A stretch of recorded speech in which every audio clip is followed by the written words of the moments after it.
one of the greatest examples of black excellence in American history, Greenwood, also known as Black Wall Street in Tulsa, Oklahoma. In the early 1900s, Greenwood was a self-sustaining, prosperous black community, home to black-owned banks, hospitals, schools, and over 600 thriving businesses. It was a place where wealth circulated within the community and where black families built real generational success. But in 1921, that legacy was violently destroyed in one of the worst acts of domestic terrorism in U.S. history, carried out with the complicity and support of local government and law enforcement.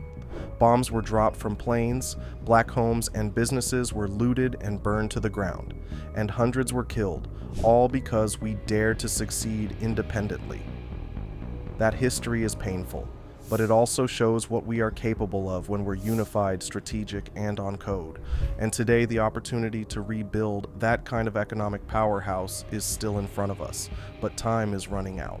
Today, more than ever, many of us as foundational black Americans are awake, spiritually, mentally, and energetically prepared to combat any attempt to repeat the devastation of something like the Tulsa, Oklahoma massacre. We understand the game now. We know what we're up against, and more importantly, we know what we're capable of when we move in unity and stay on code. That's why I took the time to do the research and highlight 5 cities that hold the potential to become the modern-day Black Wall Street. These are places where we can build, buy, and establish real power if we act with purpose and strategy. By the way, before we continue, if you've been to my channel before, you must like the knowledge and wisdom I bring to you, and if you are new, welcome and please like, share, and subscribe as I continue to present you with the best valuable content I can possibly bring. Now let's continue. You know, Gary, Indiana is one of those cities that used to be a symbol of black strength and working class pride. It was built up around the steel industry, and during the Great Migration, so many of our people moved there for solid jobs, decent homes, and a better future. At its peak, Gary had over 170,000 residents. Now it's down to around 66,000. Over 78% of those residents are black. But here's the truth. Gary's been hit hard. Industry pulled out, jobs disappeared, and investment dried up. What's left is a city full of abandoned buildings, shuttered schools, and people struggling to hold on. But that doesn't mean the story has to end here. To me, Gary is a sleeping giant. It's less than an hour from Chicago, a major economic hub, and that makes it a prime location for logistics, warehousing, tech startups, and even arts and culture. The land is cheap, the people are resilient, and if we come in as organized foundational black Americans, we could breathe new life into this place.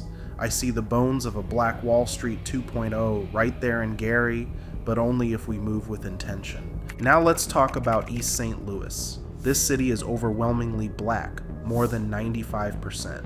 It sits just across the river from St. Louis, Missouri, and like Gary, it was once a thriving industrial town, but over the years it was hollowed out by white flight, political neglect, and economic disinvestment. To be honest, when you drive through East St. Louis today, you can feel the weight of what was lost. Cracked streets, abandoned homes, underfunded schools, but don't let that fool you. There's still a heartbeat there. There are still people holding on, still businesses trying to survive, still land waiting to be claimed. The city has so much untapped potential. Its position near major highways, a river port, and a big metro economy. That makes it ideal for transportation, agriculture, urban development, and community-based enterprise. The key is us, showing up, buying property, starting businesses, and building systems of support. If we keep waiting, we'll be priced out. But if we act now, East St. Louis could be reborn under black leadership, not gentrification. When people hear Flint, they think about the water crisis, and rightfully so. That disaster exposed how little this country values black life and safety. But Flint is more than just a crisis headline. It's a city that once powered the American auto industry with a strong middle class and a skilled black workforce. Today, Flint is still over 50% black, and while it's seen better days, there are signs of movement. People are organizing. Some businesses are rebuilding. The water crisis brought attention, but what we need now is intention. Our intention. Flint sits near Detroit and Ann Arbor, which means access to innovation, higher education, and a transportation network. It could become a hub for Black-led clean water tech, green industry, or urban agriculture. There's room to build community wealth from the ground up, not by begging for it, but by reclaiming what's ours and investing in our people. Flint doesn't need a savior, it needs a strategy, and that strategy starts with us. Jackson is a different kind of conversation. This is a city with deep Black roots and real political power. Over 80% of the population is Black. It's the state capital, and it has a history of electing Black leaders, which is rare in the South on that level. But even with all that, Jackson has been punished for its Blackness. The water crisis there was no accident. It's the result of systematic neglect by a state government that doesn't care about its Black majority. And yet, the people of Jackson keep pushing. You've got Jackson State University right there, a strong cultural presence, and a generation of young leaders ready to take charge. What Jackson needs is not just repair, it needs reinforcement. It could be a center for Black-owned media, education, finance, and public policy. Imagine a city where Black businesses, Black lawmakers, and Black educators all work together to build real independence. That's possible in Jackson, but we can't keep waiting for change. We've got to be the ones to create it. Last but not least is Cairo. And I already know some of y'all are gonna say, why Cairo? Let me tell you why. Cairo is a small city, almost a ghost town at this point, sitting right at the meeting point of the Mississippi and Ohio rivers.